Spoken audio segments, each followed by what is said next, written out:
यूनानी न केवल ज्यामिति के उस्ताद थे, बल्कि वे प्रकाशीय भ्रमों के भी उस्ताद थे। इसीलिए उन्होंने पार्थेनन का निर्माण थोड़ा गलत तरीके से किया। जब ग्रोक एआई को यूनानी देवताओं के समूह का डिजिटल पुनर्निर्माण करने का कार्य सौंपा गया, तो पुरातत्वविदों को प्राचीन खंडहरों के एक सटीक मॉडल की उम्मीद थी। ग्रोक ने जो जानकारी दी, वह उनकी कल्पना से कहीं अधिक थी। पत्रकार जेसी वॉटर्स ने सबसे पहले इस खबर को उजागर किया और कुछ ही घंटों में इसके निष्कर्ष दुनिया भर के शोध समुदायों में फैल गए। आंकड़ों से 2000 वर्षों से दबे हुए गुप्त कक्ष, भूले हुए अनुष्ठान और निर्माण संबंधी रहस्य सामने आए। इंजीनियर सन्नाटे में खड़े रहे। इतिहासकारों ने अपनी पाठ्य पुस्तकों पर सवाल उठाए। संगमरमर के नीचे स्तंभों के भीतर और पवित्र भूमि पर ग्रोक को जो मिला, वह न केवल आश्चर्यजनक था, बल्कि इसने प्राचीन एथेंस के बारे में हमारी समझ को हमेशा के लिए बदल दिया। एथेंस का एक्रोपोलिस हजारों वर्षों से प्राचीन यूनानी सभ्यता का प्रतीक रहा है। समुद्र तल से 150 मीटर ऊपर स्थित यह चूना पत्थर की चट्टान मानव इतिहास की कुछ सबसे महत्वपूर्ण संरचनाओं का घर रही है। लेकिन आज हम जिन प्रसिद्ध इमारतों को पहचानते हैं, उनके बनने से बहुत पहले यह पहाड़ी अनुष्ठानों, चढ़ावों और ईश्वर की पूजा के लिए एक पवित्र स्थान के रूप में कार्य करती थी। ईसा पूर्व 5वीं शताब्दी तक एथेंस फारसी आक्रमण पर विजय प्राप्त कर चुका था। शहर को पुनर्निर्माण की आवश्यकता थी। पेरिकल्स के नेतृत्व में ईसा पूर्व 447 में एक महत्वाकांक्षी निर्माण कार्यक्रम शुरू हुआ। इस कार्यक्रम का मुख्य आकर्षण शहर की संरक्षक देवी एथेना को समर्पित एक विशाल मंदिर था। पार्थेनन के नाम से प्रसिद्ध इस मंदिर को वास्तुकार इक्टिनोस और कलाक्रातिस ने डिजाइन किया था। मुख्य संरचना को पूरा होने में केवल 9 वर्ष लगे, जबकि सजावटी कार्य कई वर्षों तक जारी रहा। पार्थेनन का निर्माण एथेंस से लगभग 16 किलोमीटर दूर स्थित माउंट पेंटेलिकस से निकाले गए पेंटेलिक संगमरमर के विशाल शिलाखंडों का उपयोग करके किया गया था। बाहरी स्तंभों की पंक्ति में 46 डोरिक स्तंभ थे, जिनमें से प्रत्येक 10.4 मीटर ऊंचा था। अंदर गर्भगृह में मूर्तिकार फिडियास द्वारा निर्मित एथेना की सोने और हाथी दांत से बनी एक विशाल प्रतिमा स्थापित थी। यह मंदिर 69.5 मीटर लंबा और 30.9 मीटर चौड़ा था, जो इसे अब तक निर्मित सबसे बड़े डोरिक मंदिरों में से एक बनाता है। हालांकि पार्थेनन केवल अपने आकार और संगमरमर की सुंदरता में ही प्रभावशाली नहीं था। इस इमारत में परिष्कृत प्रकाशीय तकनीक का भी समावेश था। स्तंभ मध्य में थोड़े उभरे हुए थे, जिसे एंटासिस नामक तकनीक कहा जाता है। यह तकनीक उस प्रकाशीय भ्रम को दूर करती है जिसके कारण सीधे स्तंभ केंद्र में पतले दिखाई देते हैं। फर्श केंद्र की ओर ऊपर की ओर घुमावदार था, ताकि उसमें झुकाव न दिखे।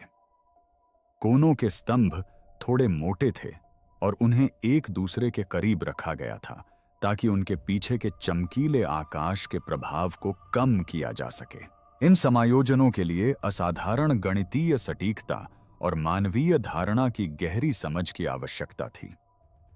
मंदिर को ऐसी मूर्ति कलाकृतियों से सजाया गया था जो दिव्य शक्ति और एथेंस की श्रेष्ठता की कहानियां बयां करती थीं। पूर्वी प्रांगण में एथेना के जन्म को दर्शाया गया था, जबकि पश्चिमी प्रांगण में शहर के संरक्षण के लिए पोसीडॉन के साथ उनकी प्रतियोगिता को चित्रित किया गया था। भीतरी कक्ष के चारों ओर एक निरंतर पट्टी बनी हुई है, जिसमें एथेना के सम्मान में हर 4 साल में आयोजित होने वाले धार्मिक उत्सव पैनाथेनिक जुलूस को दर्शाया गया है। बाहरी भाग पर बानबे मेटोप्स में देवताओं और दैत्यों, यूनानियों और अमेजन महिलाओं, लैपिथ्स और सेंटोर्स तथा यूनानियों और ट्रोजन के बीच युद्धों को चित्रित किया गया है। सदियों से विद्वानों ने पार्थेनन के हर दृश्य तत्व का अध्ययन किया है। उन्होंने कोणों को मापा, मूर्तियों का विश्लेषण किया और वास्तुशिल्प संबंधी विकल्पों पर चर्चा की। फिर भी हमारी समझ में महत्वपूर्ण कमियां रह गईं। निर्माण प्रक्रिया के बहुत कम लिखित रिकॉर्ड मिले, क्योंकि रोमन वास्तुकारों ने यूनानी भवन निर्माण तकनीकों का विस्तृत दस्तावेजीकरण नहीं किया था। बाद में युद्धों, भूकंपों और प्रदूषण से हुए नुकसान ने मूल विशेषताओं को धुंधला कर दिया। आधुनिक शोधकर्ताओं ने बचे हुए अवशेषों पर भरोसा किया, लेकिन संरचना के आंतरिक तंत्र और प्रारंभिक इतिहास के बड़े हिस्से अस्पष्ट रहे। इन रहस्यों ने पार्थेनन को उन्नत डिजिटल पुनर्निर्माण के लिए एक आदर्श विषय बना दिया। ग्रोक एआई को विशाल डेटासेट को संसाधित करने, मानवीय दृष्टि से अदृश्य पैटर्न को पहचानने और ज्ञात इंजीनियरिंग सिद्धांतों के आधार पर लापता तत्वों की भविष्यवाणी करने का कार्य सौंपा गया था। जब शोधकर्ताओं ने ग्रोक को पार्थेनन और आसपास के एक्रोपोलिस संरचनाओं के विस्तृत स्कैन दिए, तो उन्हें उम्मीद थी कि एआई स्पष्ट कमियों को भर देगा और मंदिर का एक स्पष्ट दृश्य प्रस्तुत करेगा, जैसा कि वह कभी दिखता था। इसके बाद जो हुआ वह सभी के लिए पूरी तरह से आश्चर्यजनक था। हिडन ऑनफ्रिंग्स ग्रोक एआई ने हजारों लेजर स्कैन, फोटोग्राफिक सर्वेक्षण और पुरातात्विक रिपोर्टों को संसाधित करके अपना विश्लेषण शुरू किया। एआई ने पार्थेनन की प्रत्येक दृश्यमान सतह का मिलीमीटर स्तर की सटीकता के साथ मानचित्रण किया। जैसे ही ग्रोक ने मंदिर के ऊपरी ढांचे का विश्लेषण किया, उसने संगमरमर के ब्लॉकों के भीतर असामान्य गुहाओं का पता लगाया। ऐसी जगहें जो ठोस पत्थर के निर्माण में मौजूद नहीं होनी चाहिए। ये गुहाएं स्तंभों के ऊपर टिकी क्षैतिज संरचना एंटेबलचर के विशिष्ट स्थानों पर दिखाई दीं। ग्रोक ने डोरिक वास्तुकला में मेटोप्स के साथ बारी बारी से आने वाली ऊर्ध्वाधर खांचेदार पट्टियों, जिन्हें ट्राइग्लिफ्स कहा जाता है, के पीछे अनियमित अंतरालों की पहचान की। इनमें से अधिकांश अंतरालों में बाद में हुई क्षति या प्राकृतिक क्षरण के स्पष्ट संकेत दिखाई दिए, लेकिन मंदिर के पश्चिमी भाग में उत्तर से 14वें त्रिपंक्ति के पीछे स्थित एक गुहा में कुछ अलग विशेषताएं थीं। यह गुहा इतनी एकसमान थी कि आकस्मिक नहीं हो सकती थी। इसकी गहराई लगभग 20 सेंटीमीटर थी और इसमें मौसम की क्षति या संरचनात्मक खराबी के कोई संकेत नहीं थे। ग्रोक ने इस डेटा का मिलान 2012 में किए गए जीर्णोद्धार कार्य की खुदाई रिपोर्टों से किया। उसी वर्ष पार्थेनन के दक्षिण पश्चिम कोने को तोड़ते समय श्रमिकों ने ठीक इसी गुहा के अंदर कुछ उल्लेखनीय खोज की। जब पुरातत्वविदों ने ट्राइग्लिफ ब्लॉक को हटाया, तो उन्हें संकरे स्थान में बिना छेड़ी गई मिट्टी और संगमरमर के टुकड़े भरे हुए मिले। इस अवशेष के भीतर एक उथला कांसे का कटोरा मिला, जिसे फ्याल कहा जाता है, जिसका व्यास लगभग 22 सेंटीमीटर था। कटोरे के अंदर एक जानवर की टांग की हड्डी का टुकड़ा रखा था, जिसके भीतर एक कांसे की नली लगी हुई थी, जो संभवतः एक वाद्य यंत्र ओनलोस का हिस्सा थी। इन वस्तुओं के आसपास की मिट्टी पर जलने के गहरे निशान थे, जो एक छोटी स्थानीय आग के प्रमाण थे। पीतल की यह शीशी कोई साधारण पात्र नहीं थी। जांच से पता चला कि यह मेसोम्फेलिक प्रकार की थी, जिसके केंद्र में एक उभरा हुआ भाग या ओमफालोस था।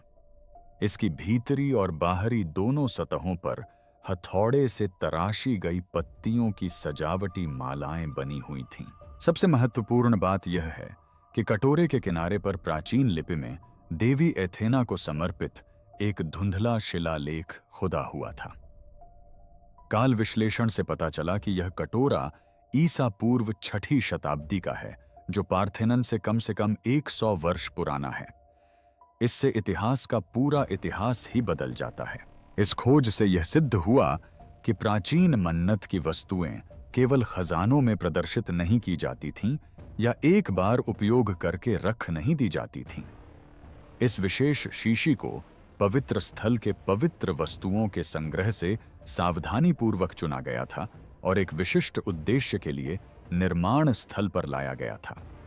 एथेना के मंदिर का निर्माण कर रहे श्रमिकों ने एक ऐसी वस्तु का उपयोग करके अनुष्ठान करने का निर्णय लिया जो पहले से ही दिव्य संबंध से परिपूर्ण थी, क्योंकि इसका उपयोग दशकों या यहाँ तक कि सदियों से पूर्व धार्मिक अनुष्ठानों में किया जाता रहा था। इस प्रसाद को रखने का स्थान जानबूझकर और प्रतीकात्मक था। यह गुहा मंदिर की संरचना में काफी ऊपर स्थित थी, जहां तक पहुंचने के लिए इमारत के निर्माण के दौरान चारों ओर लगे लकड़ी के मचान पर चढ़ना पड़ता था। जब निर्माणकर्ताओं ने दीवारों और स्तंभों का निर्माण लगभग पूरा कर लिया था, तब उन्होंने इस शीशी को उसके गुप्त स्थान पर रख दिया था। वे छत बनाने वाले थे, जो निर्माण का अंतिम प्रमुख चरण था। दक्षिण पश्चिम कोने पर स्थित यह स्थान विशेष महत्व रखता था। यही एक कोना था जहां से एजियन सागर का सीधा दृश्य दिखाई देता था, जो एथेंस की नौसैनिक शक्ति का स्रोत था और जहां उन्होंने हाल ही में फारसी सेनाओं पर विजय प्राप्त की थी। क्रोकेआई ने ईसा पूर्व 438 में उस दिन हुई संभावित घटना का पुनर्निर्माण किया है। मंदिर के निर्माण के अंतिम चरण में श्रमिकों ने अपना काम रोक दिया। संभवतः वास्तुकार इक्टिनोस और कैलिक्रेट्स ने स्वयं प्राचीन मदिरा को पवित्र स्थल के खजाने से निकाला। वे कटोरा ओलोस और छोटी आग जलाने की सामग्री लेकर दक्षिण पश्चिम कोने तक मचान पर चढ़ गए। इस ऊंचे स्थान पर जहां दूर समुद्र दिखाई दे रहा था और उनके चारों ओर अधूरा मंदिर उभर रहा था, उन्होंने एथेना को अर्पण किया, जो शराब तेल या पवित्र जल अर्पित करने की एक रस्म थी। ओनलोस ने संगीत की संगत प्रदान की, जैसा कि ऐसे समारोहों के दौरान प्रथागत था। सीमित स्थान में जलती छोटी सी आग से उठता धुआं आकाश की ओर जाता था, मानो ऊपर की दिव्य शक्तियों को संदेश दे रहा हो। यह कोई इंगानिया अनुष्ठान नहीं था। यह निर्माण कार्य शुरू होने से पहले पृथ्वी की आत्माओं को प्रसन्न करने के लिए किया जाने वाला आधारभूत अनुष्ठान था। यह कुछ अलग था। निर्माण प्रक्रिया के दौरान अब तक मिली सुरक्षा के लिए धन्यवाद अर्पित करना और अंतिम चरण पूरा होने तक ईश्वर की कृपा बनाए रखने की प्रार्थना करना। अर्पण समाप्त होने के बाद श्रमिकों ने शीशी ओनलोस और जली हुई मिट्टी को ट्राइग्लिफ ब्लॉक के पीछे सील कर दिया। पीतल का कटोरा मंदिर की दीवारों के भीतर छिपा रहेगा, एक स्थायी भेंट जिसे केवल उसे वहां रखने वालों और स्वयं देवी को ही पता होगा। 2450 वर्षों तक यह रहस्य पत्थर में बंद रहा, लेकिन यह एकमात्र छिपी हुई वस्तु नहीं थी जिसे ग्रॉक ने खोजा। भूले हुए पात्र जैसे जैसे ग्रॉक ने पार्थेनन की आंतरिक संरचना का मानचित्रण जारी रखा, उसने कांस्य वस्तुओं से युक्त 2 अन्य गुहाओं की पहचान की। ये दोनों खोजें पहले के जीर्णोद्धार अभियानों के दौरान की गई थीं, लेकिन ग्रॉक के विश्लेषण से ही इनके महत्व का पूर्ण रूप से पता चल पाया था। 1986 में मंदिर के पूर्वी छोर की जांच कर रहे जीर्णोद्धार कर्मियों ने मेहराब के ब्लॉकों के बीच एक खाली जगह में फंसा हुआ एक उथला कांस्य कटोरा खोजा। ये विशाल क्षैतिज बीम सीधे स्तंभों के शीर्षों पर टिकी हुई हैं। 2012 की शीशी के विपरीत यह कटोरा क्षतिग्रस्त और धंसा हुआ था। इसके अंदर श्रमिकों को लाल रंग के निशान मिले, जिसे मिल्टोस के नाम से जाना जाता है, जिसका उपयोग प्राचीन काल के निर्माता करते थे। स्पष्ट रूप से वह कटोरा एक रंग का डिब्बा था जो निर्माण के दौरान गलती से ईंटों के बीच गिर गया था और वहीं अटक गया था। फिर 1994 में पश्चिमी बरामदे के दक्षिण पूर्वी कोने के पास एक और कांसे का बर्तन मिला। यह खोज तब हुई जब मजदूर आंतरिक दीवार की संरचना में हुई क्षति की मरम्मत कर रहे थे। वह वस्तु देखने में शीशी जैसी दिखने वाली एक उथली कटोरी थी, लेकिन बारीकी से जांच करने पर पता चला कि वास्तव में वह एक पुराने काइलक्स का हिस्सा थी। एक डंठल वाला पीने का प्याला। किसी समय उसका आधार और हैंडल टूट गए थे, जिससे केवल कटोरी वाला हिस्सा ही बचा था। इस काइलक्स का समय 500 से 480 ईसा पूर्व का है, जो इसे 2012 की शीशी के समकालीन बनाता है। इसकी सजावट में स्पष्ट रूप से फारसी प्रभाव दिखाई देता है, जो पूर्वी ग्रीक अचमेनिद शैली है और फारस से व्यापारिक संबंध रखने वाले ग्रीक तटीय शहरों में लोकप्रिय हुई थी। शीशी की तरह काइलक्स पर भी एक मन्नत का शिलालेख अंकित है। इस खोज से पता चला कि यह प्याला नोआर्कोस ने समर्पित किया था, जिसने पार्थेनन के निर्माण से दशकों पहले एथेना को यह प्याला अर्पित किया था। प्याले के अंदर लाल मिल्टोस रंग के निशान भी मिले। बिखरे हुए रंग से उस जगह का पता चलता है जहां यह मिला था, जिससे पुष्टि होती है कि यह पवित्र भेंट गलती से दीवार के खोखले भाग में गिरने से पहले किसी मजदूर के रंग के डिब्बे के रूप में इस्तेमाल की गई थी। ग्रोकेआई ने इन तीनों खोजों का एक साथ विश्लेषण किया और एक पैटर्न पहचाना। तीनों कांसे के पात्र एथेना को समर्पित प्राचीन मन्नतें थीं, जो एक्रोपोलिस अभयारण्य के स्थायी संग्रह में रखी थीं। पार्थेनन के निर्माताओं की इन पवित्र वस्तुओं तक पहुंच थी और उन्होंने इनका पुण्य उपयोग किया, एक का धार्मिक अनुष्ठानों के लिए और दो का व्यावहारिक उद्देश्यों के लिए। इससे प्राचीन एथेंसवासियों के ईश्वर के साथ अपने संबंध के बारे में एक महत्वपूर्ण बात सामने आई। पवित्र वस्तुओं को इतना पवित्र नहीं माना जाता था कि उन्हें छुआ या इस्तेमाल न किया जा सके। इसके बजाय उन्हें संचित आध्यात्मिक शक्ति से युक्त माना जाता था, जिसे अनुष्ठान के माध्यम से या यहां तक कि देवी के मंदिर की सेवा में सांसारिक पुण्य उपयोग के माध्यम से भी सक्रिय किया जा सकता था। एक रंग का पात्र जिसमें कभी एथेना को भेंट चढ़ाई जाती थी, अब उनकी सेवा में पुनः काम कर रहा था। श्रमिकों को उनके नए घर पर सुरक्षात्मक परतें चढ़ाने में मदद कर रहा था। मंदिर को रंगना निरंतर भक्ति का एक रूप बन गया। ग्रोक के पुनर्निर्माण से पता चला कि पार्थेनन का निर्माण उन व्यक्तियों द्वारा किया गया था जो पवित्र और व्यावहारिक कार्यों के बीच कोई अंतर नहीं करते थे। रंग मिलाने से लेकर संगमरमर के ब्लॉकों को रखने तक हर काम एक धार्मिक ढांचे के भीतर होता था। मजदूर केवल निर्माण कर्मचारी नहीं थे, बल्कि वे अपने संरक्षक देवता के साथ चल रहे संवाद में भागीदार थे। ग्रोक ने पार्थेनन के आंतरिक रहस्यों का विश्लेषण करने के साथ साथ एक्रोपोलिस के आसपास के स्थलों से भी डेटा संसाधित किया। एक विशेष डेटा सेट ने एआई का ध्यान आकर्षित किया। इसमें एथेंस से लगभग 19 किलोमीटर दक्षिण पूर्व में स्थित वेरी क्षेत्र में पाए गए प्राचीन भित्ति चित्रों के स्कैन और तस्वीरें शामिल थीं। वेरी हिल्स, जिन्हें ब्राको हिल्स के नाम से भी जाना जाता है, में संगमरमर की चट्टानों पर उकेरे गए 2000 से अधिक प्राचीन भित्ति चित्र मौजूद हैं। इनमें से अधिकतर चित्र चरवाहों और बकरी पालकों द्वारा बनाए गए थे, जो अपने जानवरों के साथ लंबे दिन अकेले बिताते थे। इन चित्रों में जहाज, योद्धा, जानवर, इमारतें और दैनिक जीवन के विभिन्न दृश्य शामिल हैं। लेकिन इन हजारों अद्भुत नक्काशी में से एक विशेष रूप से उल्लेखनीय है। इस चित्र में एक मंदिर को दर्शाया गया है, जिसमें सीढ़ीदार चबूतरा, किनारों पर स्तंभ और नुकीली छत जैसी विशिष्ट स्थापत्य विशेषताएं हैं। चित्र के बगल में प्राचीन ग्रीक अक्षरों में एक शिलालेख है, हेकाटोम पेडन माइकोनोस।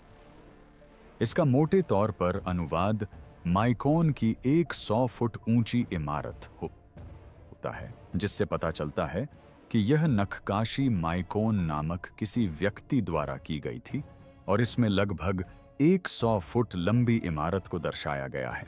ग्रोख ने शिलालेख की तिथि का निर्धारण उसमें प्रयुक्त अक्षरों की शैली के आधार पर किया।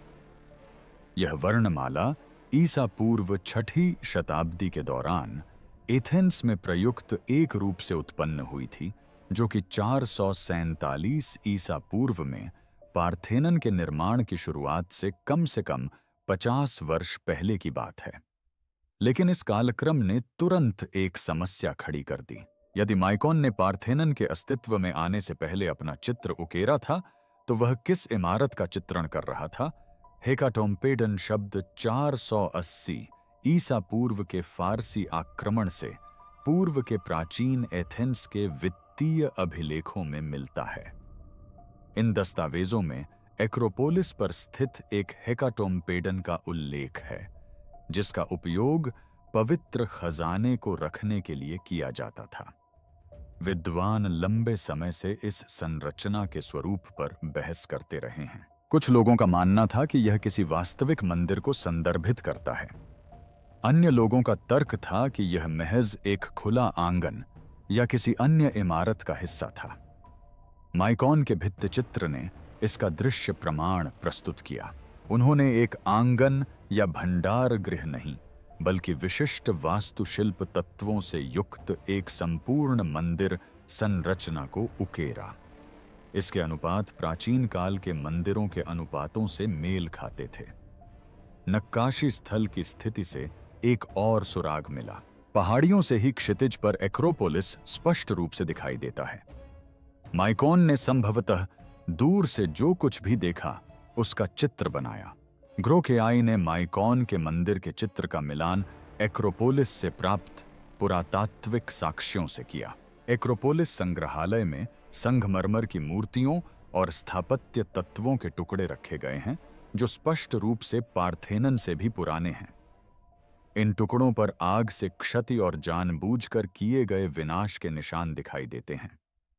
यह बात तब समझ में आती है जब विशेषज्ञों को ऐतिहासिक अभिलेख मिलते हैं जो इस बात की पुष्टि करते हैं कि 480 ईसा पूर्व में राजा जेरक्स के नेतृत्व में फारसी सेना ने एथेंस पर कब्जा कर लिया और एक्रोपोलिस पर सब कुछ जला दिया। फारसियों के आने से पहले ही यूनानियों ने शहर खाली कर दिया था और अपने साथ सबसे आसानी से ले जाने योग्य खजाने ले गए थे, लेकिन बड़ी संरचनाएं और भारी मूर्तियां वहीं रह गईं। जब फारसियों ने इमारतों में आग लगाई तो तीव्र गर्मी से संगमरमर में दरारें पड़ गईं और लकड़ी के हिस्से पूरी तरह जल गए। जब यूनानियों ने सलामिस में फारसी बेड़े को हराकर अपने शहर पर पुनः अधिकार कर लिया तो वे वापस लौटे तो उन्होंने एक्रोपोलिस को खंडहर में तब्दील पाया। दशकों तक एथेंस वासियों ने फारसी आक्रमण की याद दिलाने के लिए विनाश के अधिकांश हिस्से को अछूता छोड़ दिया। उन्होंने क्षतिग्रस्त मूर्तियों और स्थापत्य के टुकड़ों को एक्रोपोलिस में ही गड्ढों में दफना दिया और उन्हें पवित्र वस्तु मानकर उनका सम्मान किया, भले ही वे खंडहर हो चुके थे।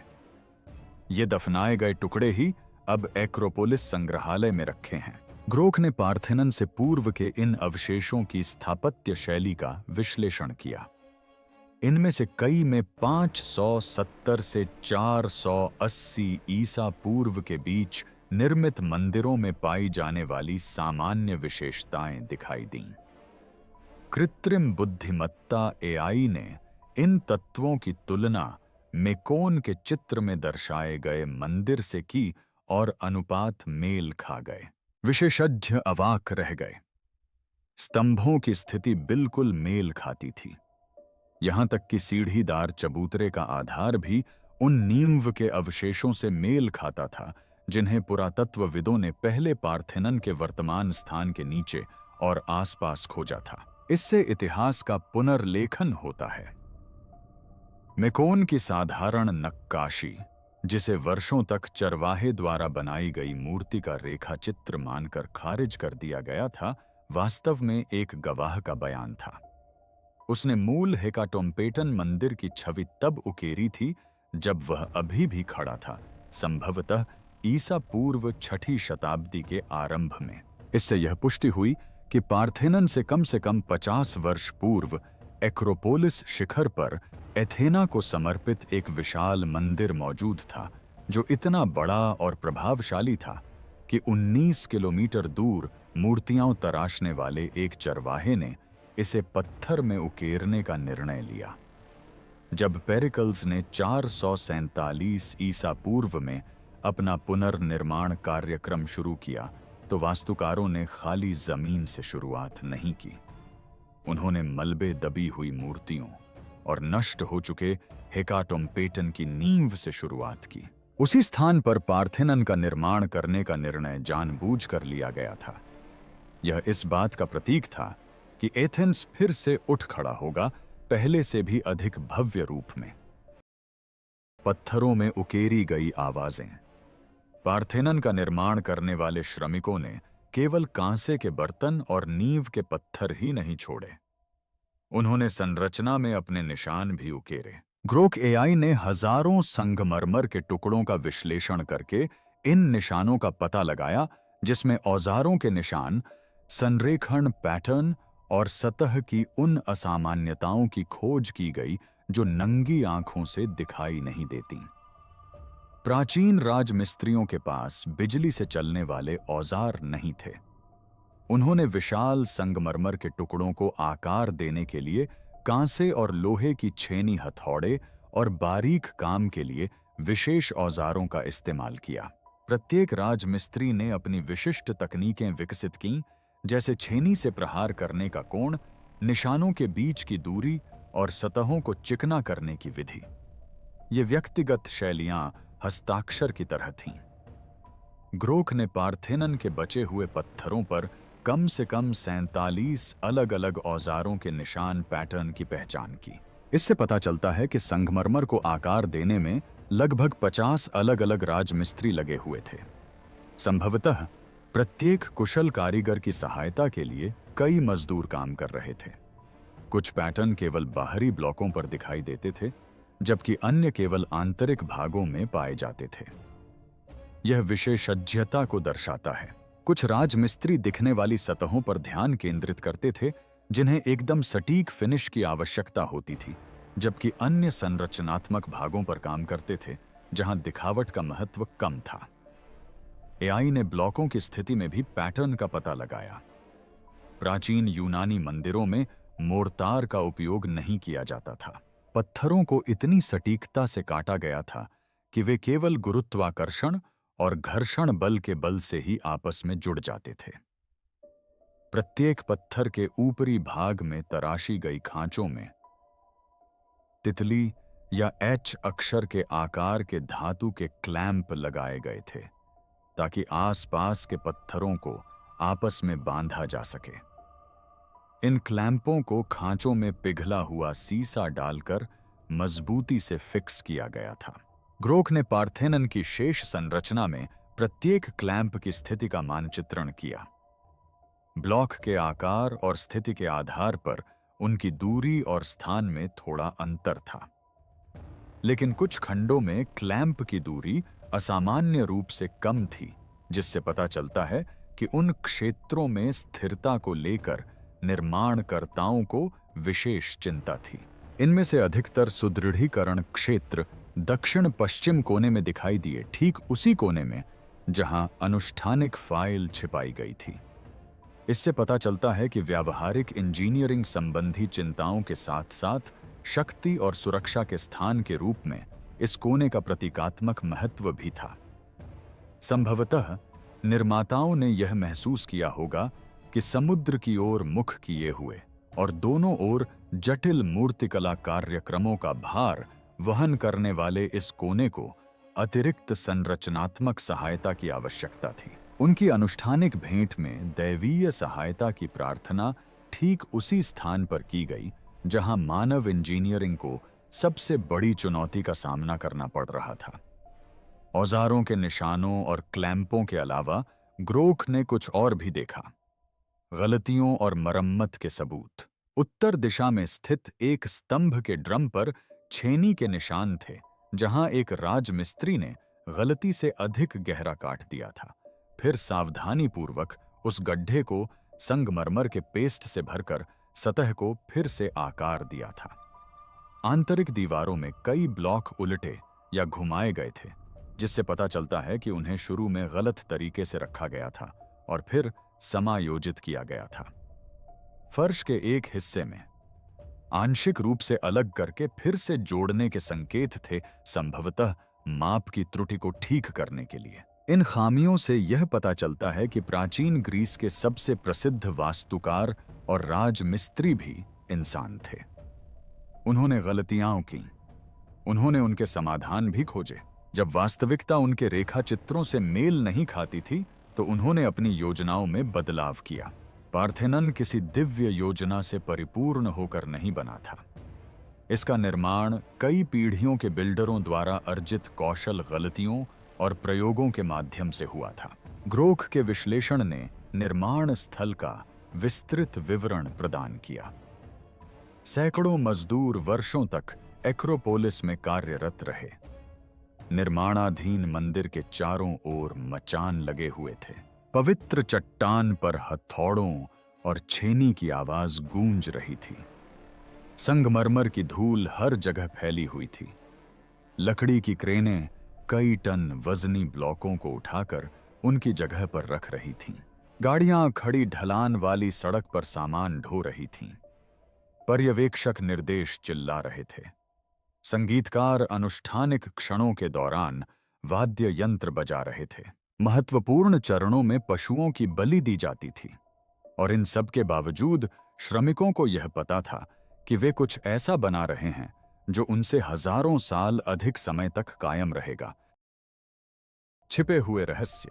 ग्रोख की अंतिम महत्वपूर्ण खोज तब हुई जब उसने पार्थेनन के फर्श के नीचे से प्राप्त ग्राउंड पेनेट्रेटिंग रडार डेटा का विश्लेषण किया।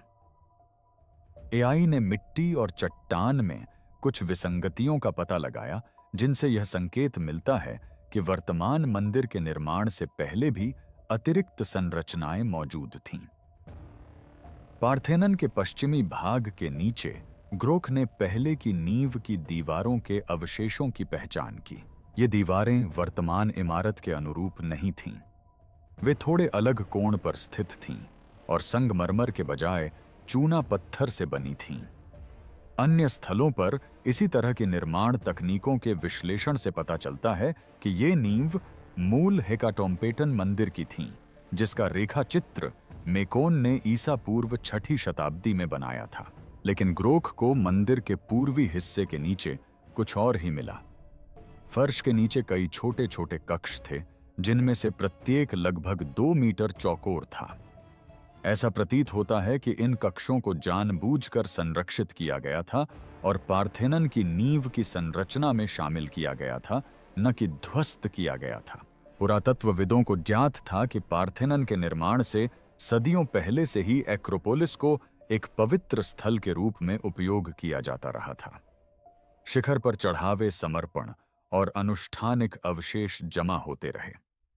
जब फारसियों ने 480 ईसा पूर्व में पहले की इमारतों को नष्ट कर दिया, तो एथेंसवासियों ने क्षतिग्रस्त मूर्तियों और स्थापत्य तत्वों को एक्रोपोलिस की सतह में खोदे गए गड्ढों में दफना दिया। इन कब्रों को, जिन्हें फारसी अवशेष कहा जाता है, की खुदाई की गई है और इनमें मौजूद सामग्री का अध्ययन किया गया है। लेकिन ग्रोख के विश्लेषण से पता चला कि पार्थेनन के नीचे स्थित कुछ कक्ष फारसी आक्रमण से भी पुराने थे। ये कक्ष ईसा पूर्व 7वीं या यहां तक कि 8वीं शताब्दी के हैं, जब एक्रोपोलिस एक प्रमुख धार्मिक केंद्र के रूप में विकसित हो रहा था। ये प्रारंभिक कक्ष संभवतः खजाने मन्नत की भेंटों के भंडारण स्थान या छोटे मंदिर रहे होंगे। जब इक्टिनोस और कैलिक्रेट्स ने पार्थेनन की रचना की, तो उन्होंने इन कक्षों को हटाने के बजाय इनके ऊपर निर्माण करना चुना। पूर्व के पवित्र स्थान शाब्दिक और प्रतीकात्मक रूप से नए मंदिर की नींव का हिस्सा बन गए। इससे पवित्रता की कई परतें बन गईं। प्राचीन भेंटें शास्त्रीय वास्तुकला के नीचे दबी हुई थीं, जो नीचे से नई संरचना को सहारा और आशीर्वाद दे रही थीं। ग्रोख ने विशेष रूप से एक कक्ष का पता लगाया जिसमें बड़ी संख्या में धातु की वस्तुएं प्रतीत हो रही थीं। रडार सिग्नल से संकेत मिला कि वहां कांस्य या लोहे की वस्तुएं एक सघन ढेर में रखी हुई थीं। यह कक्ष लगभग ठीक उस स्थान के नीचे स्थित था जहां मंदिर के भीतर फिडियास की सोने और हाथी दांत से बनी एथेना की मूर्ति कभी खड़ी थी। यह स्थिति इतनी सटीक थी कि इसे महज संयोग नहीं कहा जा सकता था। नींव में दबे खजाने ऊपर प्रदर्शित सबसे बड़े खजाने स्वयं एथेना के साथ संरेखित थे। भूमिगत धन ऊपर दिखाई देने वाले धन का समर्थन और प्रतिबिंब था। इस खोज के साथ पैंथियन के रहस्य उजागर हो गए। धरती और आकाश छिपे हुए और प्रकट प्राचीन और समकालीन पार्थेनन ने इन सभी आयामों को आपस में जोड़ा। शक्ति और उद्देश्य। महीनों की प्रक्रिया और विश्लेषण के बाद ग्रोख एआई ने अपनी अंतिम रिपोर्ट तैयार की।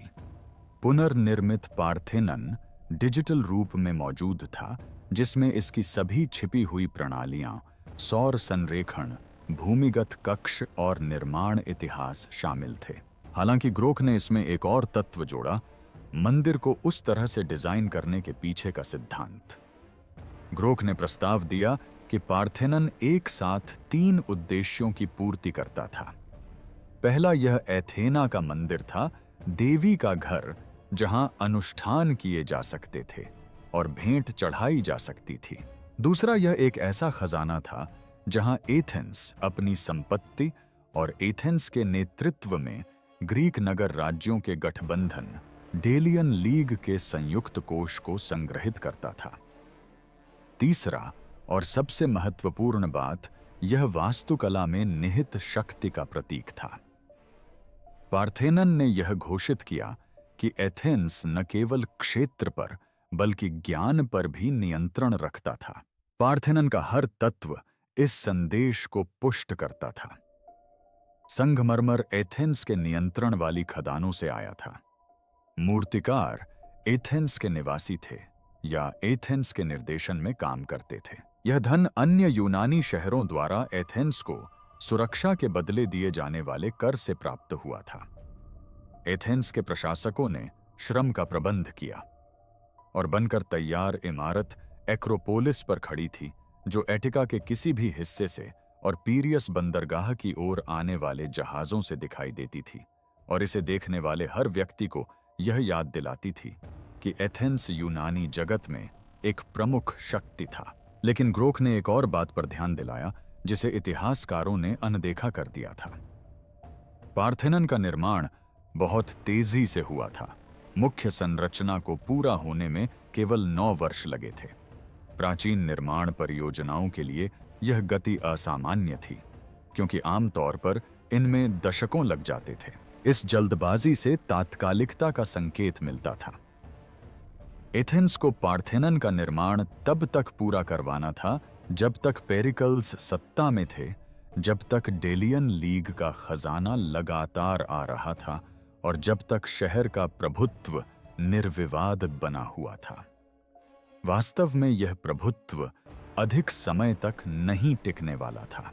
पेलोपोनेशिया युद्ध 431 ईसा पूर्व में शुरू हुआ, पार्थेनन के पूरा होने के ठीक 7 साल बाद। एथेंस और स्पार्टा ने लगभग 3 दशकों तक युद्ध किया, जिससे ग्रीक जगत तबाह हो गया। अंततः एथेंस हार गया। उसने अपना साम्राज्य त्याग दिया और पतन के दौर में प्रवेश कर गया। अगर निर्माण में कुछ वर्षों की भी देरी हो जाती तो पार्थेनन शायद कभी पूरा ही न हो पाता। आपके विचार से पार्थेनन के अंदर कौन-कौन सी खोजें अभी भी छिपी हुई हैं, और एआई को आगे किन अन्य प्राचीन संरचनाओं का पुनर्निर्माण करना चाहिए, नीचे कमेंट्स में हमें बताएं। देखने के लिए धन्यवाद और फिर मिलेंगे।